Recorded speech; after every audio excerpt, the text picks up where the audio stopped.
রাত প্রায় 2টো। চারদিক নিস্তব্ধ। শুধু ঘড়ির টিকটিক শব্দ শোনা যাচ্ছে। রাহুল তার নতুন ভাড়া নেয়া ঘরে একা বসেছিল। আজই সে এই পুরনো বাড়িটাই উঠেছে। এলাকার লোকেরা বলেছিল এই বাড়িতে নাকি রাত কাটানো ঠিক না। রাহুল এসব বিশ্বাস করত না।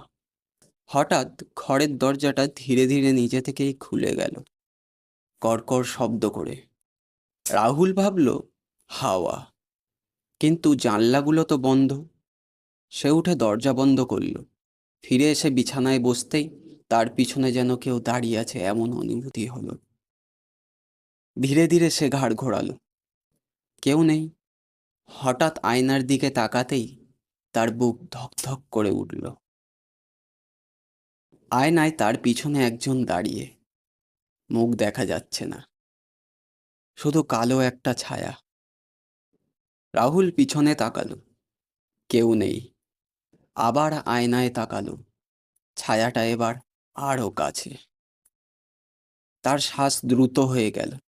সে দৌড়ে লাইট অন করতে গেল। লাইট জ্বালাতেই সব স্বাভাবিক। সে নিজেকে বোঝালো সবই কল্পনা। কিন্তু ঠিক তখনই কানে খুব আস্তে একটা শব্দ ভেসে এলো। তুমি আমার ঘরে কেন? রাহুল জমে গেল। ধীরে ধীরে সে বুঝতে পারল এই ঘরটা আসলে তার নয়। আর সে একা না। ঠিক তার পিছনেই কেউ দাঁড়িয়ে আছে।